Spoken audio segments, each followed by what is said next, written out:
I got up early on my final day to squeeze in my last hike before leaving Aviemore.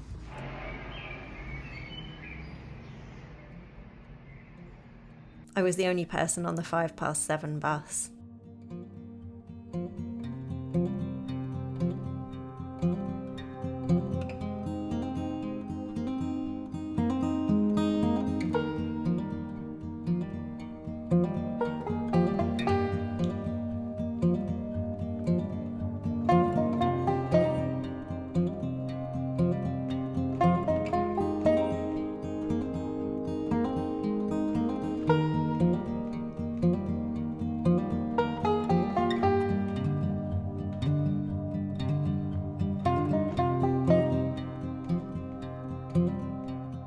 There was a stunning sea smoke hanging over Loch Meall, but it was hard to capture it through the trees.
The early morning light was beautiful, and I found a fantastic cluster of pixie cup lichen that was all sorts of delicate pastel colours.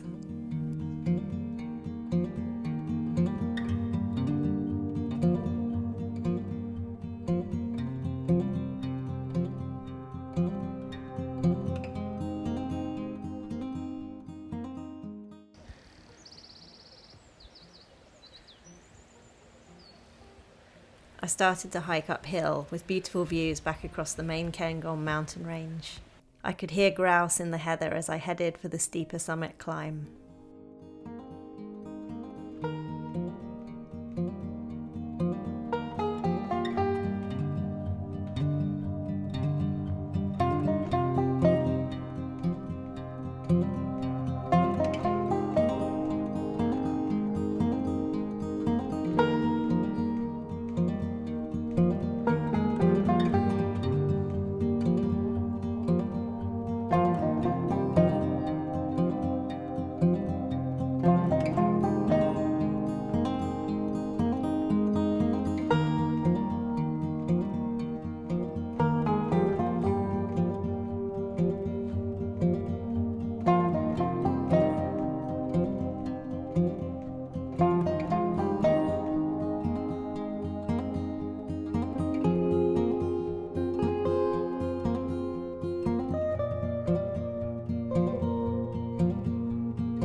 There was some trail maintenance underway as I headed back down the mountain. Loch Uan, where I was heading next, was visible just below me.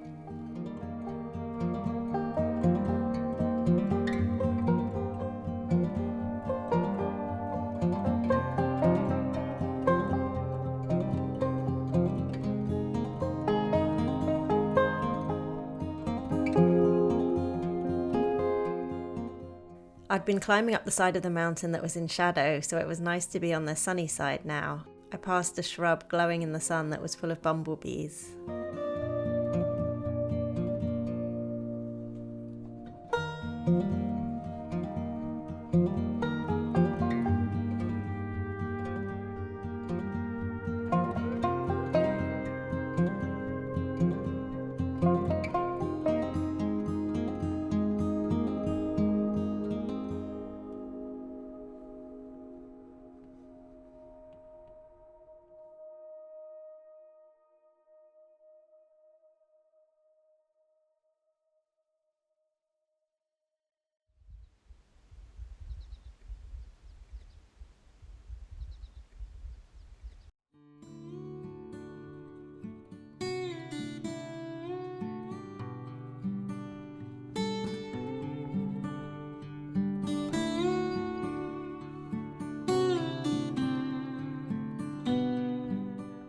was surprised to find some ice, the first that I'd seen since I'd been on the top of the northern corries of Cairngorm. Then the green water of Loch Ewan came into view.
Hi folks, I am at the Glenmore Visitor Centre and Cafe. There's a road that leads from Aviemore up to the Cairngorm Visitor Centre, and there's a lot of stops along the road where you can start some brilliant hikes, and there's the number 30 bus kind of takes you along this stretch of road. So this morning I've just finished my 4th hike of the trip, and I'm getting ready to take that bus back into Aviemore, and then I've got a train to Inverness and then a bus to my mum's village.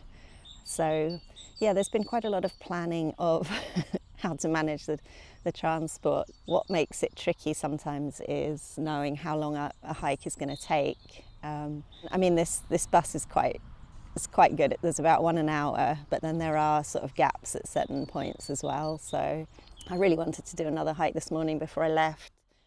And I told you, I think at the start of this Aviemore section of the trip, that I had 3 dream hikes, and I had started wondering whether I would have time to do the 3rd one, which is fairly short but does involve a mountain ascent, although much less than Cairngorm.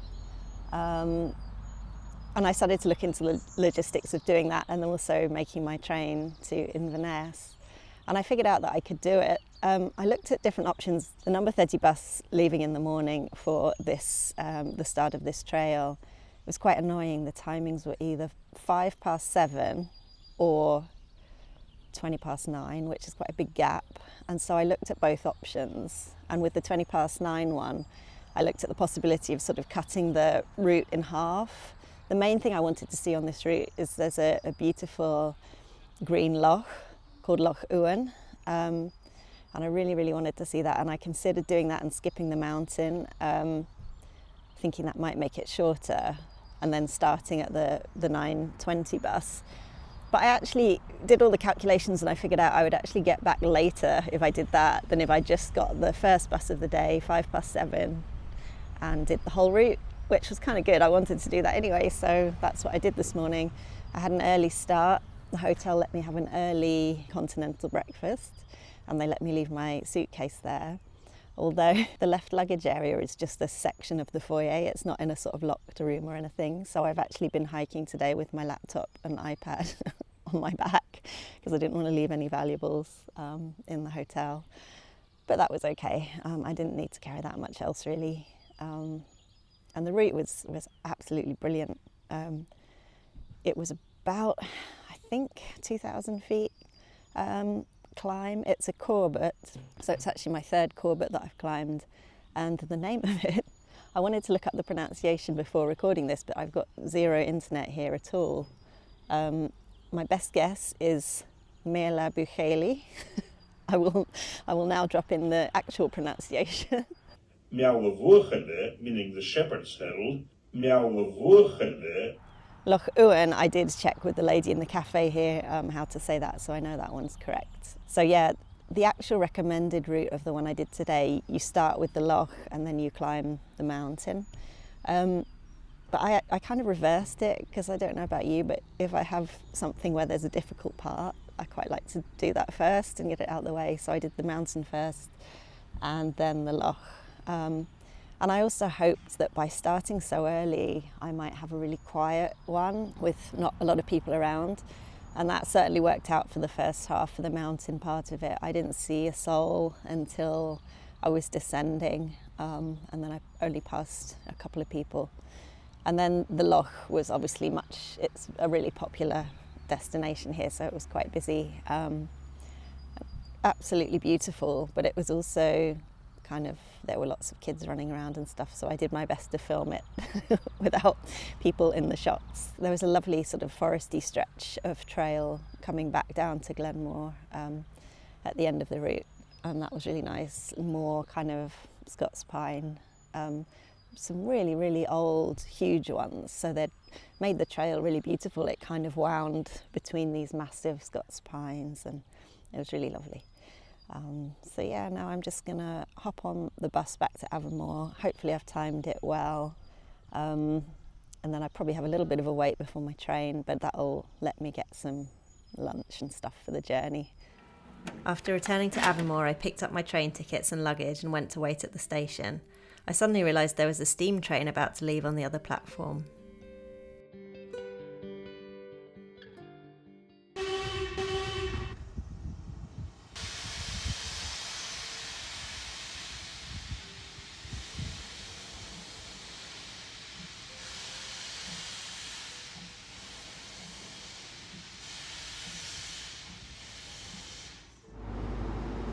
My train pulled in and I was on my way to the UK's most northerly city, Inverness.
I couldn't come to my mum's village without coming to my favourite bit of woodland, and this time it was brilliant. I met the guy that owns and manages it. I'd always been really curious about who was writing there's at the entrance a little board with kind of nature updates, and I was always wondering who writes those and takes care of this place. And I met him this time. It was really interesting. He showed me around a little bit, showed me some different tree species. And I'd always been curious because although parts of this, I mean, all of it really looks like quite established forest. It looks like it's been here a while.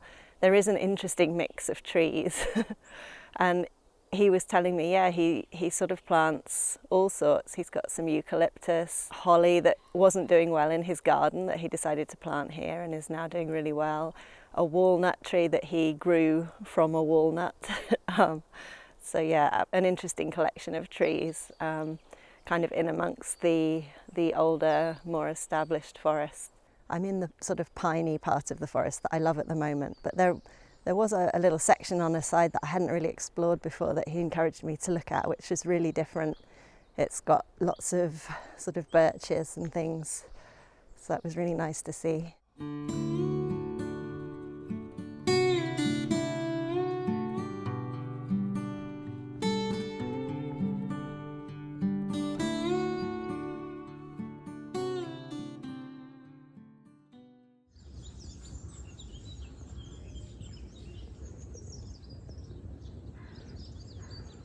Hello, I'm on my 5th day on the Bhuachaille at the moment at my mum's house. Very different weather this week, as you can probably tell. Although I will say we've had sun most days and no real rain. It drizzled slightly in the night last night, but other than that, it's been pretty good, although considerably colder than it was in Aviemore.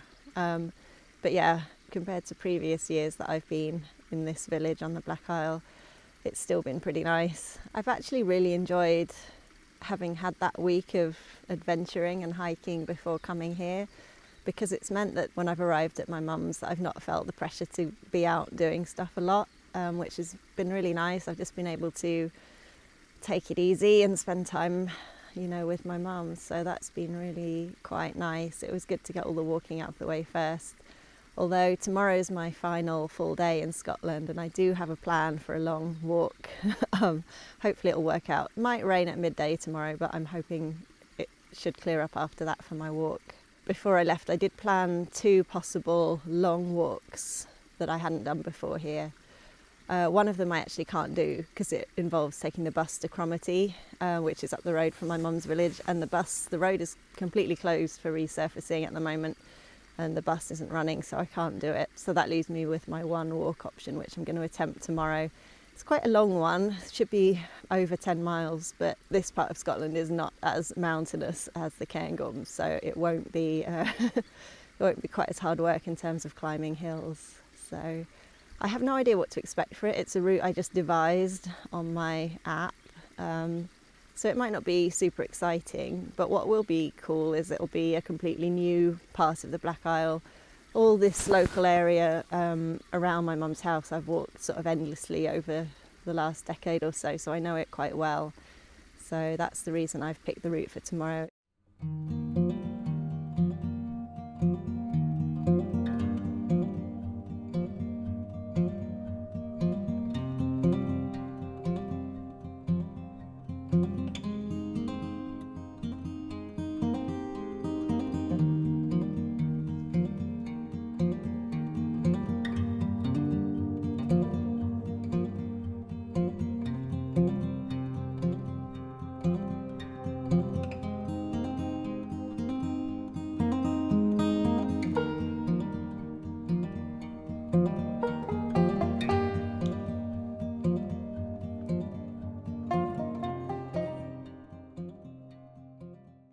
Hi folks, I'm a little bit into my final walk of my 2 weeks in Scotland.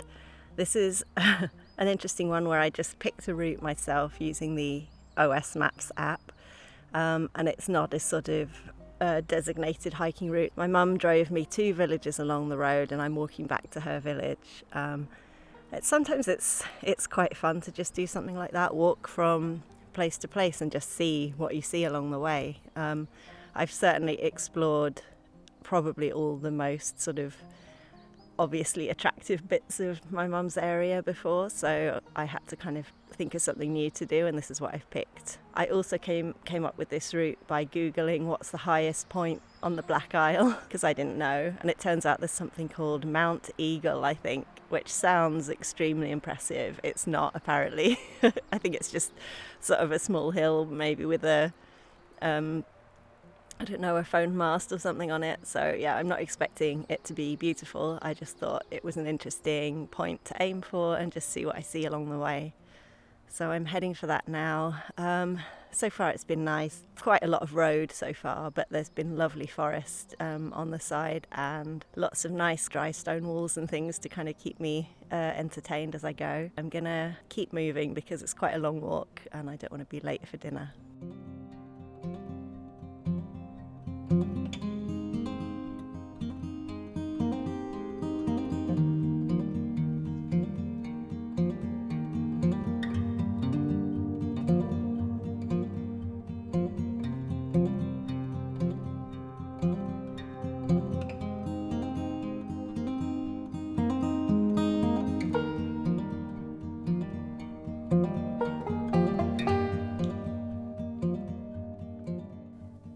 I'd been walking on roads so far, but the further I went, the quieter it got. I came across a great view of Ben Wyvis in the distance.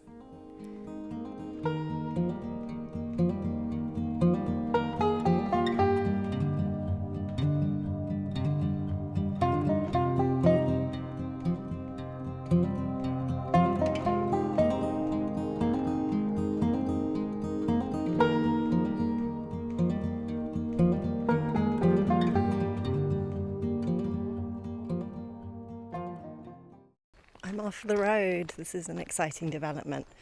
It wasn't bad as roads go. There was just a car sort of every 5 minutes or so. But I'm really excited to be on a track now.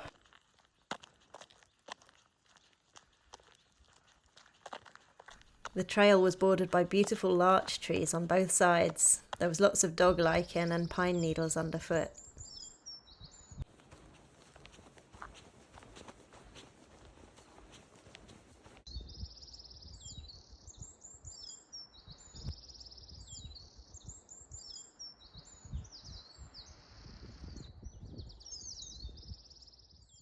So I've reached the top of Mount Eagle. Just up this little track here apparently is a transmitting station and a fire tower. I'm not completely sure what that means, but that's what's up there on the very top.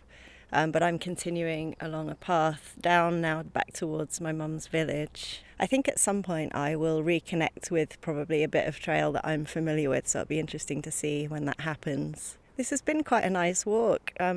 The nicest thing has been how still and quiet it is. There's no wind, and I haven't seen another person since I left on foot. I've been passed by cars at the start, but yeah, I haven't passed any cyclists, or there's sort of evidence of horse tracks, so I think people ride up this hill sometimes, but it's just been me, which is quite a nice way to spend my last day before returning to London. From this point there was quite a magical stretch with the wispy larch trees and big carpets of pale reindeer lichen.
I'd walked through farmland for quite a while and was due to walk through an area marked as Deer Park on the map. This sounded very nice, but it turned out to be a boggy, overgrown area which definitely wasn't used to much human traffic. I pushed through, being pricked all over my legs by gorse and just hoping that I would emerge somewhere eventually. There was evidence of deer, but I didn't see any.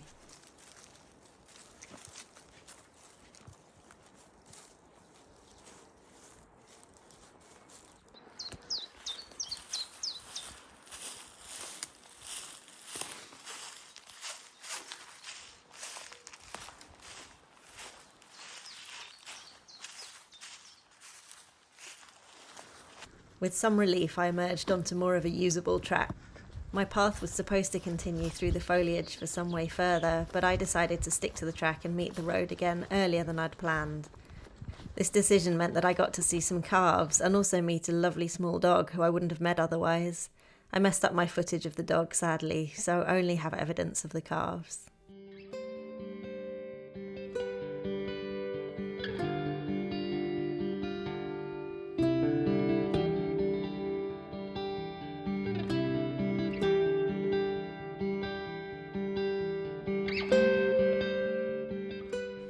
I continued towards home and suddenly realised where I was going to rejoin familiar territory, right by the entrance to my favourite woods. But there was no time to stop. It was dinner time.